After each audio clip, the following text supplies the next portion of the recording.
Do something different the next 90 days than you did the last 90 days, like picking up the books to read.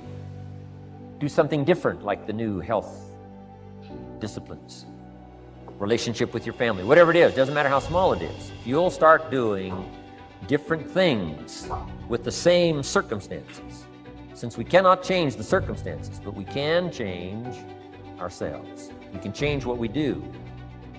And then he gave me another secret to success when he said, what you have at the moment, Mr. Rohn, you've attracted by the person you've become. What you have at the moment, you've attracted by the person you've become. Few little simple principles here. Once you understand these, it starts to explain so much.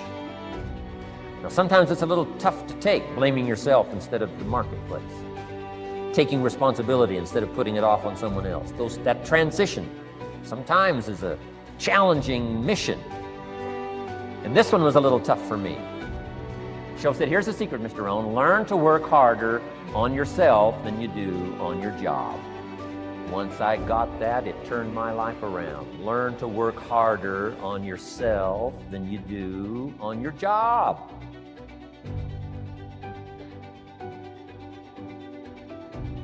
He said, if you work hard on your job, you'll make a living. If you work hard on yourself, you can make a fortune.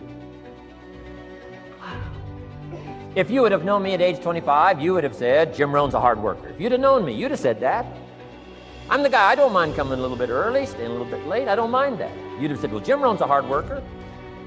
You say, well, how come he's got pennies in his pocket and nothing in the bank and behind on his promises? Well, I was a hard worker, but I was working hard on my job, not on myself. I'm telling you, if you'll learn that simple little principle and start the process today, latest tomorrow, I'll give you tonight to think it over. And start this whole process of personal development, work on yourself, make yourself more valuable to the marketplace. I'm telling you, you can so dynamically change your income, and economics is the least of the values that you can start earning in terms of equity if you'll start working harder on yourself than you do on your job. Work hard on yourself and develop the skills. Work hard on yourself and develop the graces. All of the stuff necessary to become more valuable to the marketplace. I'm telling you, your whole life can explode into change. Promotions, no problem. Becoming more valuable to the company, I'm telling you, no problem. Money, no problem. Economics, no problem. Future, no problem. If you just go to work on the right thing. Not get things out there to change. Don't try to change the seed. Don't change the soil. Don't change the sunshine. Don't change the rain. Don't change the mix of seasons. Let the miracle of everything that's available work for you, and start working on the inside. Work on your philosophy. Work on your attitude. Work on your personality. Work on your language. Work on the gift of communication. Work on all of your abilities. And if you'll start making those personal changes, I'm telling you, everything will change for you. It's Mr. Shoaff, over a 5-year period before he died at age 49, who taught me some extraordinarily simple things. He only went to the 9th grade in school. Never finished high school, never went to college, never went to university. So he put his ideas and his experiences in very simple language, which I think for me, a kid from the farms of Idaho, that simplicity was so important. Because if it would have been technical, I'd have missed it. If it would have been mystic, I would have, backed away. But it was just basic, blunt, ABC, familiar stuff that I hadn't thought of before. And he did start to remind me, and those ideas changed me. Mr. Shoaff was the one when I said, this is all they pay. He said, you've been working 6 years, Mr. Rohn, how come you're not doing better? And I said, this is all the company pays. He says, well, that's not true. I said, no, this is my paycheck. This is all the company pays. He said, no, this is all the company pays you. I thought, that's a new way to look at it, right? He said, doesn't the company pay 2, 3, 4, 5 times this amount to other people? I said, well, yes. He said, well, then this is not all the company pays. It's all they pay you. And if you qualified, wouldn't your income grow 2, 3, 4, 5 times? I said, I suppose. So he said, we don't have to work on the company. We have to work on you. See, that was the beginning of what he called the phrase personal development. I told him things cost too much. He said, no, you can't afford them. I thought, well, that's a new concept. I hadn't thought about that. used to look up in the sky and wonder at our place in the stars. I want to skip the flattery and the attaboys, because I do know this. The sooner that we become less impressed with our life, with our accomplishments, with our career, with whatever that prospect is in front of us, the sooner we become less impressed and more involved with that and these things, the sooner we get a whole lot better at doing them. It's like we've forgotten who we are now. Explorers, pioneers, not caretakers. Now, why do you pursue things that scare you? Why seek the role that's hard? Because it costs me something. Because it costs. It comes with a price. It's not really a risk unless you lose the fight. I feel more alive in them. I have an experience in the making of them. I'm nervous every day I come to work. There are things you can get away with in this world, and there are things you can't. Life is not easy. It is not. Don't try to make it that way. Life's not fair. It never was. It isn't now, and it won't ever be. Do not fall into the trap, the entitlement trap, of feeling like you're a victim. You are not. Get over it and get on with it. And yes, most things are more rewarding when you break a sweat to get them. I feel like when I nail a day and I knock it and I know I did, I feel like, yes. I have a measure at the end of the day, like you set out to do something, you prepared for it, you had intention, and you did it. That gives me gratification. That makes me feel, gives me significance. That gives me confidence.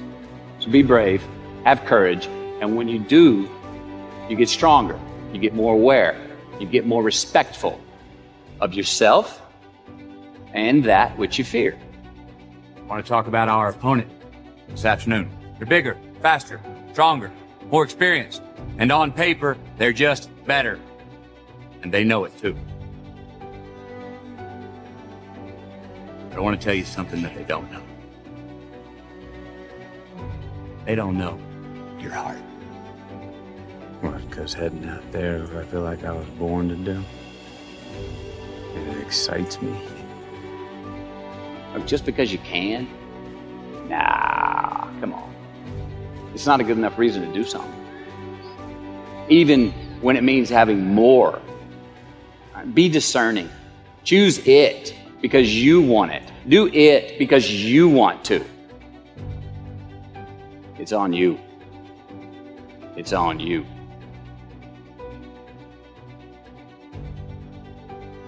All right, here's the important thing to understand about fulfillment is that it is a process and there is a formula, what I call the fulfillment formula, the aptly named.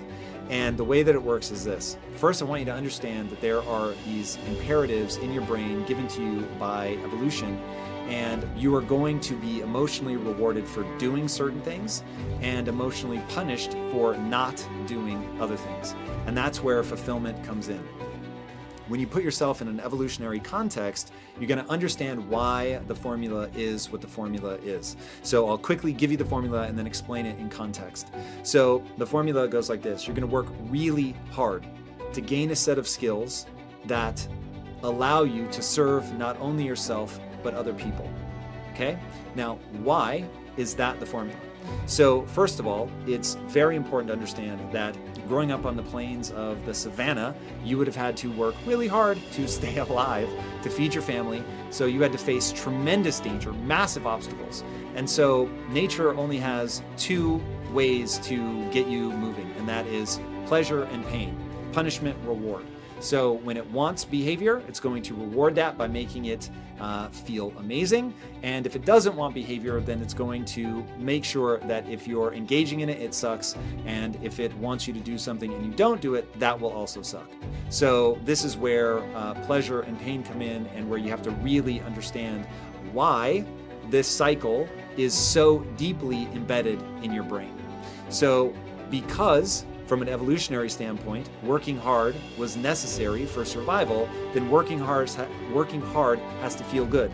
And conversely, if you're not working hard, then you're going to feel a deep sense of unease. So that's why I say that the first step in the fulfillment formula is that you're going to have to work really hard to gain a set of skills.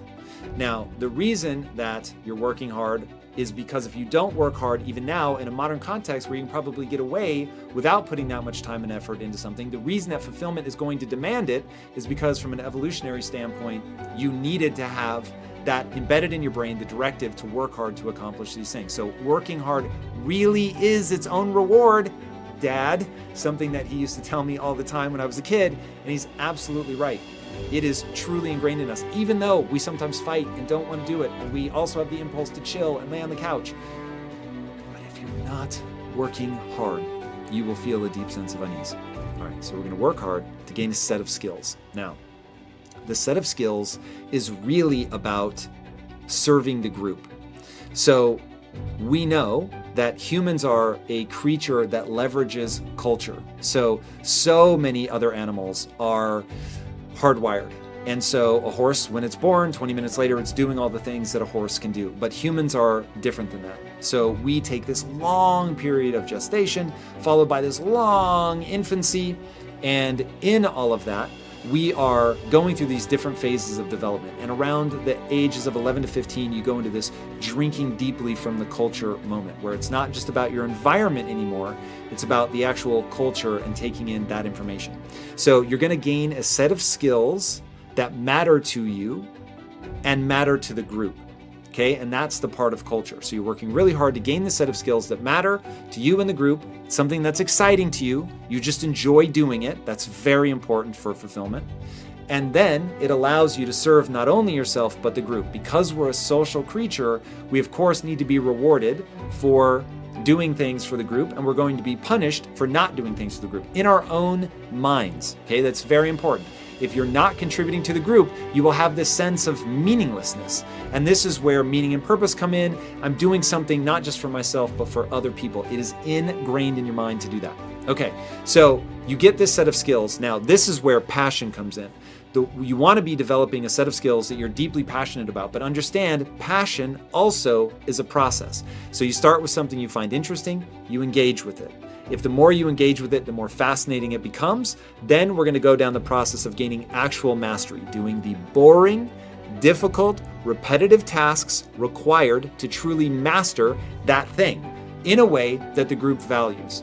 Now, when you do that, you get into a passion feedback loop, even though it is boring and difficult at times. As you get better at this thing that matters to the group gives you feedback. And that feedback, when it's positive, feels wonderful. Thank you for whatever your contribution is. Oh my gosh, it really matters. It's amazing. Thank you so much. Which makes you want to do more, which you know to get that feedback more, you're going to need to go get better at that thing. And that's how you get people in these virtuous cycles. You're working really hard to gain a set of skills that gets the group excited about your contributions, which make you feel good about yourself, which make you want to get even better at that thing so that you can contribute even more to the group. And that is fulfillment. There's all this meaning and purpose behind it. You're doing it to serve other people. It's bigger than yourself. And now you get the neurochemical cocktail that you've been looking for by doing that formula. That's fulfillment. Fail to optimize for fulfillment at your own peril. Think about your life along 6 dimensions. So the goal is this: you're going to take care of yourself. You're going to have a life in 3 years that justifies its suffering. That's the goal. So you can invent the damn life, but you have to think what you would be satisfied with, so you wouldn't be all bitter and resentful. It's like, okay, what do you want from your family? What do you want from your friends? How are you going to educate yourself? What do you want for your career? How are you going to use your time outside of work? How are you going to handle drugs and alcohol and other temptations like that? How are you going to keep yourself mentally and physically healthy? And these are open questions, like you get to answer them. The idea is you can have whatever you want, but you have to figure out what it is. It has to be realistic, and you have to figure out what it is. It's okay, so now develop a vision. What's your life going to be like in 3 to 5 years? So you write it down. Your bad habits and your resentment and your bitterness and all of that, your procrastination gets completely out of hand, and you auger down, and you're in your own personal version of hell in 3 to 5 years. What does that look like? Well, everyone knows that. It's like everyone can look into the future and think, well, if I keep going on this dark path, this is where I'll end up. Well, then you've got little hell outlined for yourself to run away from, and you got a little heaven outlined for yourself to run towards, and then you're motivated. Because sometimes, you're just hopeful. I would like a good thing to happen. It's like, yeah, but I'd like to drink half a bottle of whiskey tonight too. It's like, so which is it going to be? Well, just being hopeful about the future might not be enough, but then you think, oh, I see, like, there's that little hell thing that I outlined that's waiting for me. And maybe I'm afraid of taking the next step forward because it's demanding and challenging. It's like, yeah, I'm afraid of that, but I'm way more afraid of where I might end up if I don't get my act together. And people should be. That's why there are conceptions of hell in so many religions. It's like, hell's a real place. Whether it's eternal, that's a whole different question. Whether it's waiting for you in the afterlife, that's a whole different question. But if you've never met anyone in hell, you haven't lived very long. You haven't had your eyes open. But most of the time you should think, where am I falling short of the ideal? My own ideal. Doesn't have to be one that someone puts on me. Where am I less than I should be? Where am I bitter? Where am I making the world a worse place than it has to be? Like, you ask yourself those questions, you'll be in for a big shock. You say, well, what would happen if you stopped doing that? Stop saying things that make you weak. Stop telling lies that you know to be lies. Stop doing things you know to be useless and counterproductive. Aim high. Adopt some responsibility. And then see what the hell happens.